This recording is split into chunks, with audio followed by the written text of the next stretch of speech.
day, everyone. Today, we will report about drug education and the types of drugs.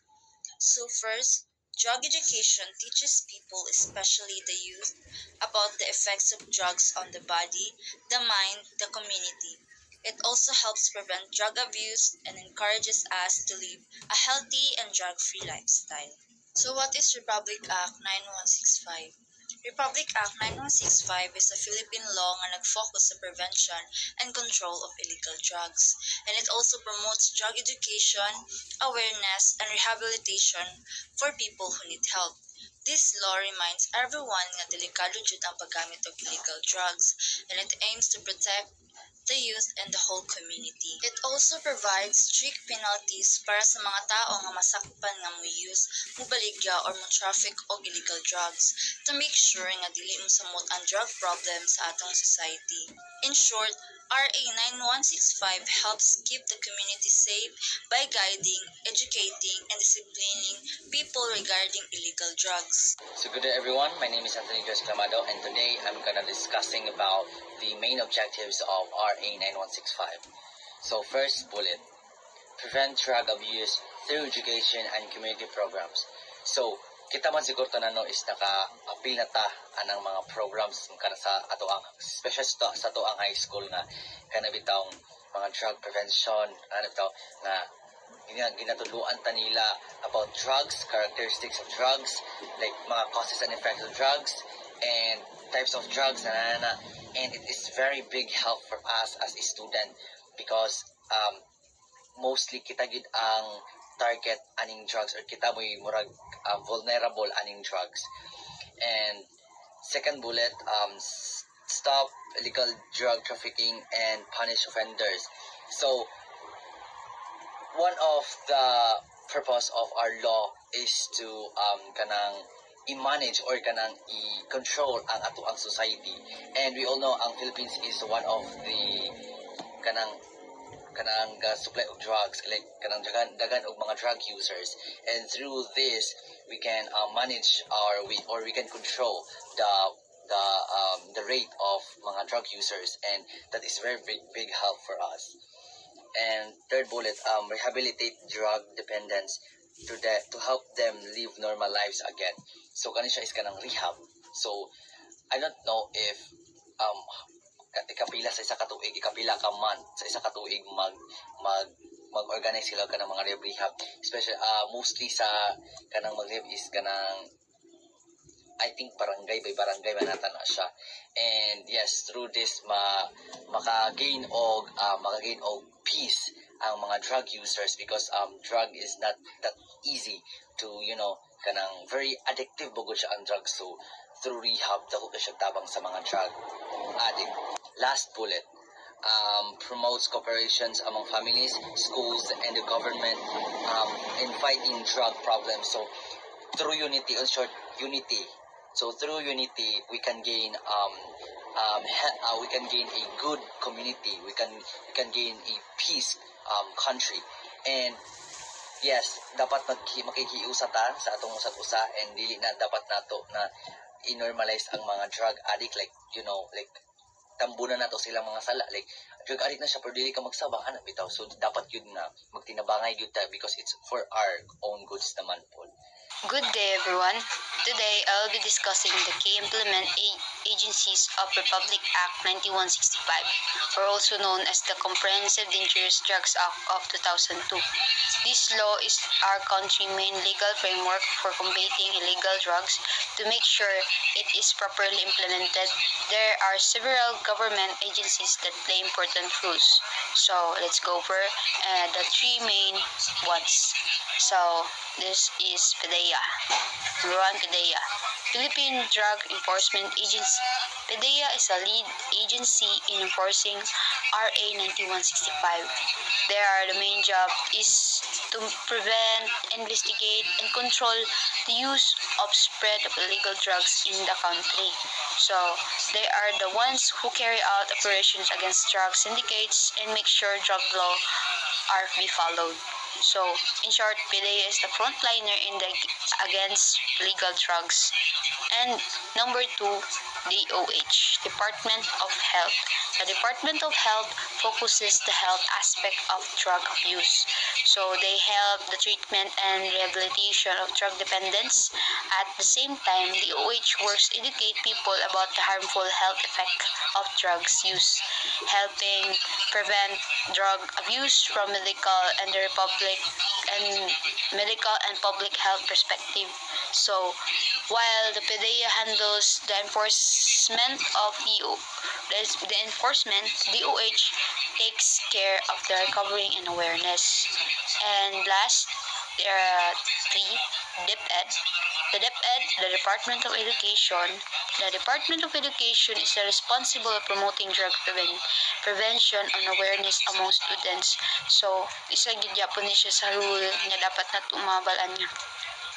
Sa DepEd ay sa eskwelahan gyud nato siya mauna makuha nga dapat dili gyud ta mogamit og drugs. So they implementing education programs in school that teach young about the dangers of drug use, encouraging them to live healthy, drug-free. So, DepEd plays a role in preventing by focusing the younger generation. So, dapat yun sa eskwelahan na tumabalan na. Kaya, kung wala gina siya.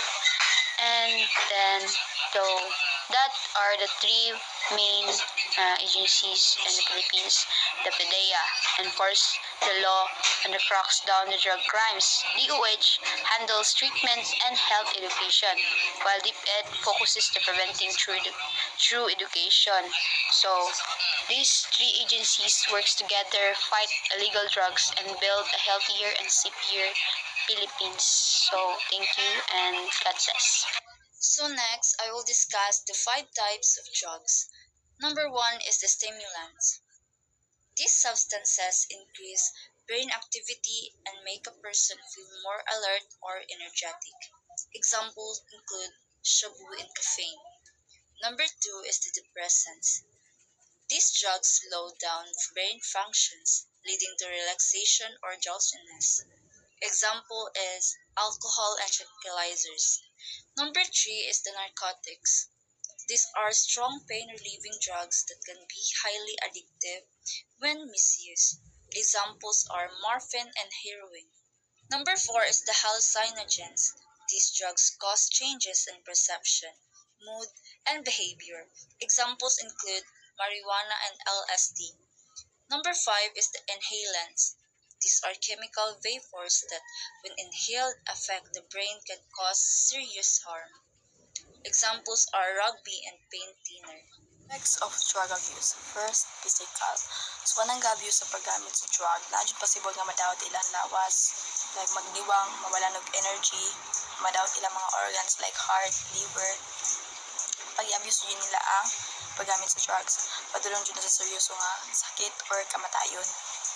Nakadunggan ako sa mga chismis nga ang abuse jud sa mga drugs kay magsakit jud nang apektuhan ang dapat tampingan.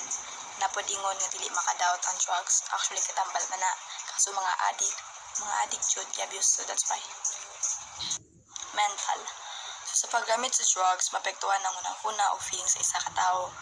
Mga tao nga gamit o abuse sa drugs, maka-experience sila og depression, anxiety, mood swings, o poor judgment. So, sa abuse o gamit, buang gid na sila na iban dili nila makontrol ilang self. Unang nga uban, makapatay, makapang-rape, makapang-trip. Kaya tungod, ilang utok is dili nagkagana, ilang utok is high na kayong feeling. That's why sana all baliw na yung mga buang epekto sa pag-abuse sa drugs. So ayaw yun magpagamit ng drugs para di mo mabuang. Third is social.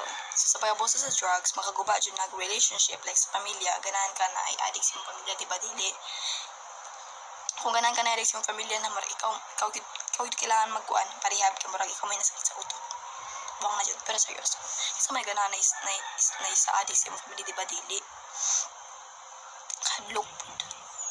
Kani, trust from friends. Same sa family, makabalo ka ngayon mong isa ka friend, gagamit, di ba, marag scary kayo magkuy-kuy siya, like, damayon pa lang mo sa pagdakop sa pulis, or hanggaton mo niya, tapos pag di mo sugot, yung mong i-threat, o ka ng something kutsilyo, makapanganilok sa inyo para lang makawat mo siya, like makapil mo drugs, ganun.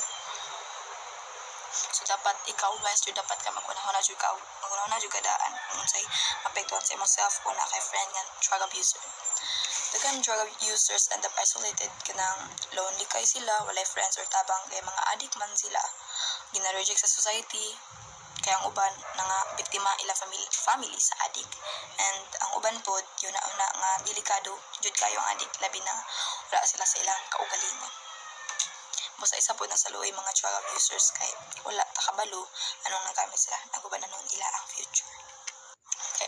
Republic Act 1965 or the Comprehensive Dangerous Drug Act of 2002 is a law that helps fight illegal drugs in the Philippines.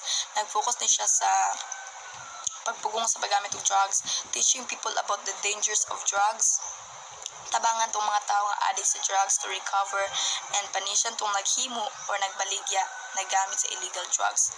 In short, RA 9165 teaches people to stay away from drugs, helps those who are already affected, and punish those people are related to drug activities. Prevent drug abuse through education and community programs. This means teaching people, especially youth, about the dangers of using illegal drugs. School, families, and communities work together to raise awareness so that people can make wise choices and stay away from drug use. 2. Stop illegal drug trafficking and punish offenders. So, kaning Republic Act 9165, this focuses on catching and punishing those who sell or distribute illegal drugs. The goal is to stop the supply of drugs in the country and make sure that those who break the law face consequences. 3. Rehabilitate drug dependents to help them live normal lives again. Instead of just punishing drug users, the law also wants them to recover. Rehabilitation centers provide care, counseling, and training so they can return to society and live healthy, productive lives. 4. Promote cooperation among families, schools, and the government in fighting drug problems. Everyone has a role in solving drug issues, not just police or the government. Families, schools, and communities must work hard and hand in hand to guide, educate, and support one another in hoping the environment drug face.